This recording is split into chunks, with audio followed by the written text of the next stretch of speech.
মধ্যবিত্ত পরিবারের বউরা একটা জিনিস খুব ভালোই বোঝে যে স্বামীরা সীমিত হলেও দায়িত্বের তালিকা অসীম। কারণ ঈদে কিন্তু সবার হাতে কিছু না কিছু গিফট দিতেই ইচ্ছা করে, আবার একটা ভয়ও কাজ করে এই যে সবার মুখে হাসি ফোটাতে গিয়ে আবার নিজের সংসারটা কষ্টে পড়ে যাবে না তো, পরের মাসটা আবার টানা পড়েনে পড়ে যাবে না তো। সো এটা নিয়ে আমি কীভাবে ম্যানেজ করি সেটাই আজকে আপনাদের সাথে শেয়ার করব। মধ্যবিত্তের সংসার, অল্প আয়গরী স্মার্ট সংসার, এই মমতার সংসারে আপনাদের সবাইকে জানাই অনেক অনেক ভালোবাসা। আমার সকল বন্ধুরা সবাই কেমন আছেন? হয়তোবা অনেকেই ভালো আছেন, হয়তোবা কেউ কেউ রোজা রেখে একটু বেশি ক্লান্ত হয়ে গিয়েছেন। তো যাই হোক, সবারই শুভকামনা কামনা করেই আজকের ব্লগটি শুরু করছি। এই দেখুন না, দেখতে দেখতে রমজানের 15টা দিন চলে গেল। মনে হচ্ছে যেন সেদিনই না প্রথম সেহরি খেলাম। প্রথম রোজার দিন কত এক্সাইটমেন্ট ছিল, নতুন করে শুরু করব, কত কিছু আশা ছিল। ভেবেছিলাম নিজেকে এই রমজানে আরো কত বেশি সময় দিব, কিন্তু সংসারে কাজ, ক্লান্তি, হাজার চিন্তার মাঝে না কখন যে 15টা রোজা এত দ্রুত শেষ হয়ে গেল আসলে বুঝেই উঠতে পারলাম না। আজকে রমজানের এই পবিত্র দিনগুলোতে আমার আরো একটি ব্লগ নিয়ে আপনাদের সামনে হাজির হয়ে গিয়েছি।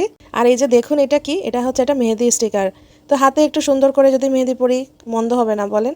প্রতি ঈদেই লাস্ট 2-3 বছর ঈদেই কিন্তু দেখিয়ে ধরেন স্টিকারগুলো বের হয়েছে খুব। কিনবো কিনবো করে আর কেনা হয় না, আবার যখন অর্ডার দিতে চাই কেউ রেসপন্স করে না ওনাররা, আবার নালে বলে ওদের শেষ হয়ে গেছে, যে ডিজাইনটা পছন্দ হয়। তো দেখা যাক, এটা দিয়ে এবার ফার্স্ট টাইমই দিব, কেমন হয় সেটা তো অবশ্যই আপনাদের সাথে শেয়ার করব।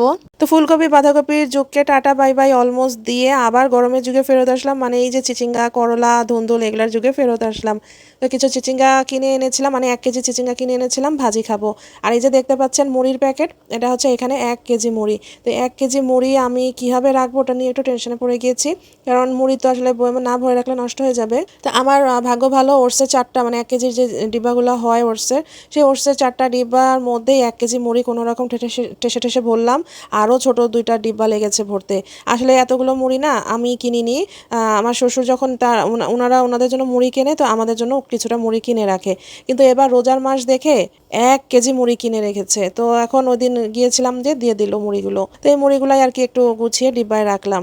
আর এই যে চিচিঙ্গাগুলো দেখছেন, এগুলো একটু আমি কেটে নিচ্ছিলাম, কারণ পরের দিন যখন আমি রান্না করব দুপুরে আসলে কেটে রান্না করতে অনেকটাই সময় লেগে যায়। ইফতারির টাইমে আসলে হুড়াহুড়ি খুব বেশি হয়ে যায়। এখানে আমি আগের দিন এই ধরনের কাজগুলো একটু গুছিয়ে রাখি যাতে পরের দিন আমার একটু হেল্প হয়। আমি তো প্রায় এরকম অনেক ধরনের সবজি, শাক সবজি যেগুলো হয় এগুলো কেটে রেখে দিই। আজকে আমি এই যে চিচিঙ্গা ভাজিটা করব, আর করব একটা মজার মাছ। আর এই মাছটা কিন্তু আমার টমেটো দিয়ে খেতে খুব ভালো লাগে। তো চলুন, টমেটো দিয়ে তো সবাই করেন, আমি কিভাবে করলাম সেটাই একটু আপনাদের সাথে শেয়ার করছিলাম। আর ওই যে শুরুতেই একটা ব্যাপার আপনাদের সাথে শেয়ার করলাম না, যে ঈদের আগের শপিংয়ের টাকা বা সবাইকে যে ঈদে দিতে হয় বা ঈদের একটা গিফট থাকে, এটা আমি কিভাবে ম্যানেজ করি। চলুন, অল্প আয় হলেও কোনো সমস্যা না, সেটাই কিভাবে ম্যানেজ করতে হয় সেটাই আমি একটু শেয়ার করছি। আমি মনে করি এই কথাগুলো অনেকেরই হয়তোবা উপকারে লাগবে, কারণ এখনও কিন্তু রোজার অনেকটা দিন বাকি। ঈদের গিফট হয়তো সবার জন্য সবাই এখন পর্যন্ত মনে হয় না কিনে ফেলেছেন, অনেকেরই হয়তোবা বাকি আছে কেনা। তো যাদের এখন বাকি আছে তারা যদি আমার ভিডিওটি দেখেন আশা করি উপকৃত হবেন। রমজান তো প্রায় শেষের দিকে, আর সামনেই ঈদ। ঈদ আনন্দ, নতুন জামা, সবার মুখেই হাসি। কিন্তু অনেক মধ্যবিত্ত পরিবার আছে যারা এই নীরব চিন্তাটাও করে থাকে যে কিভাবে সবার জন্য সব কিছু করবো, সবাইকে একসাথে খুশি করব। আসলে একজনকে কম দিলে, একজনকে বেশি দিলে, একজনকে কম দামি, একজনকে বেশি দামি জিনিস দিলে কিন্তু স্বাভাবিকভাবেই অনেকেরই মন খারাপ হতে পারে এবং নিজেরও কিন্তু খারাপ লাগতে পারে।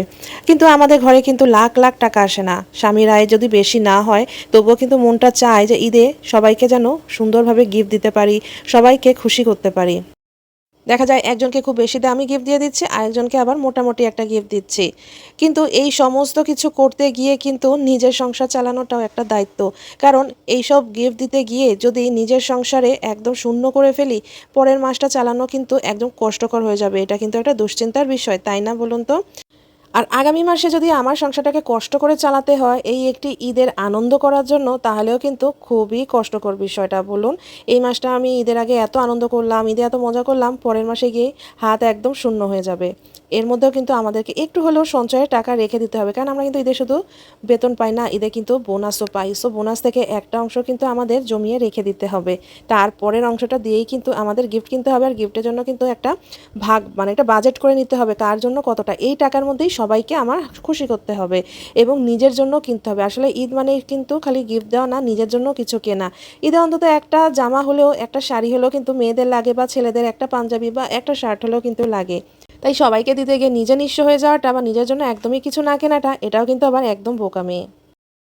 কারণ আমাদের না বুঝতে হবে ঈদের আনন্দ টাকার উপর নির্ভর করে না। আসলে আনন্দ হচ্ছে সবাই একসাথে ভালোবাসা, ছোট হলেও কাউকে একটু গিফট দেওয়া। আমার যদি সামর্থ্য বড় না থাকে দেওয়া, তারপরেও ছোট হলেও একটা কাউকে গিফট দেওয়া। আসলে নিজের সামর্থ্য অনুযায়ী নির্বাচন করতে হবে। সবার মুখে হাসিও ফোটালাম, আবার নিজের হাত পুরো খালি করলামও না। বলুন, বুদ্ধিটা ভালো না? তাই টাকাগুলোকে অগোছালোভাবে খরচ না করে সুন্দরভাবে কিছু টাকার অংশ সঞ্চয়ের জন্য রেখে তারপরে একটা বাজেট তৈরি করে ফেলতে হবে যে কাকে কত টাকার গিফট দিতে হবে। সেই গিফটগুলো দেওয়ার পর দেখবেন নিজের মনে কিন্তু একটা আত্মবিশ্বাস লাগবে যে না, আমি সবাইকে দিতে পেরেছি, সবাইকে খুশি করতে পেরেছি এবং আমি নিজেকেও খুশি করতে পেরেছি। নিজের ব্যাংক ব্যালেন্সও আমি এর মধ্যে করতে পেরেছি যে আমি কিন্তু একদম নিঃস্ব হয়ে যাইনি সবাইকে গিফট দিতে গিয়ে। কারণ দেখুন, আপনি যখন বিপদে পড়বেন তখন কিন্তু আপনার এই যে ঈদে এত এত দামি গিফট দিয়েছেন এগুলোর কথা কেউ মনে রাখবে না। সবাই কিন্তু আপনাকে ওই সময় আরও খোঁটা দেবে যে হ্যাঁ, এত কেন খরচ করেছো। তাই লিমিটেশন অবশ্যই সব কিছুর জন্যই প্রয়োজন। তাই আসুন বাকি দিনগুলো একটু বেশি মন দিয়ে কাটাই, আরও বেশি দোয়া করি, আরও বেশি ভালো কাজ করি। কারণ আমরা কেউ জানি না আগামী বছর আবার রমজান পাবো কি পাবো না। তাই আয় যদি অল্প হয় মন খারাপ করবেন না, কারণ আপনার আয়ের একটা অংশ সঞ্চয়ের জন্য রেখে বাকিটা অংশ দিয়েই কিন্তু আপনার সবার জন্য খরচ করতে হবে। কারণ ওই যে বললাম, আগামী দিনের ভবিষ্যতের কথা ভেবেই আপনাকে কিন্তু এই কাজটা করতে হবে। কারণ আজকে একদিনের খুশি পরের বাকি দিনগুলোর জন্য যদি দুঃখের কারণ হয় সেটাও কিন্তু ভালো দেখাবে না। আসলে ঈদ হচ্ছে সবাইকে নিয়ে সুন্দর করে একটি দিন খুব ভালো করে কাটানো। তাই ঈদ গিফট দামি হোক না বেশি হোক, কম দিলাম না বেশি দিলাম, এটা বড় ব্যাপার নয়। সবাইকে গিফট দিবেন কিন্তু আপনার সামর্থ্য অনুযায়ী। তাই সবার ঈদ যেন খুব সুন্দরভাবে কাটে, এটাই আমি সবার জন্য দোয়া করছি। তো বকবক করতে করতে আমার চিচিঙ্গা ভাজিও হয়ে গেছে, টমেটো দিয়ে আমার মাছ রান্নাও হয়ে গেছে। এই মাছ ভুনাটা যে আমার কি পছন্দের, তার মধ্যে একটু ধনেপাতা দিয়ে দিয়েছি। অসম্ভব মজা হয়েছিল এই মাছটা, কি বলবো, আমার কিন্তু মাংস থেকে এরকম মাছ ভুনা বেশি পছন্দের। তো এই তো হয়ে গেল আমার এই রান্নাগুলো ডিনার এবং সেহরির জন্য। আর নুডলস করে ফেলেছিলাম আমাদের ইফতারিতে খাওয়ার জন্য আজকে, একদম ঝটপট ইফতারি। কারণ এত কিছু যে ভাজা পোজা প্রতিদিন খেতে ভালো লাগে না।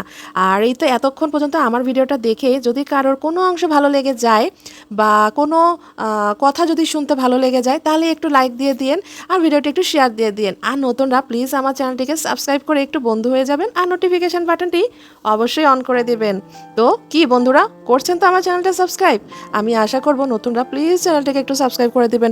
আপনাদের জাস্ট একটা ক্লিকে কিন্তু আমার অনেক কিছু। আসলে মধ্যবিত্তের ওয়াইফ হলে কী হবে, স্বপ্নটা আমার অনেক বড়। তো ছোট ছোট স্বপ্নগুলোকেই পূরণ করার জন্য সামনের দিকে লক্ষ্যে এগিয়ে যাচ্ছি। আর আপনারা আমার পাশে থাকবেন তো? ইনশাআল্লাহ থাকবেন তো অবশ্যই, তাই না? তো আপাতত এখন বিদায় নিচ্ছি। সবাই অনেক অনেক ভালো থাকবেন আর কথাগুলো অবশ্যই কাজে লাগাবেন। আল্লাহ হাফেজ।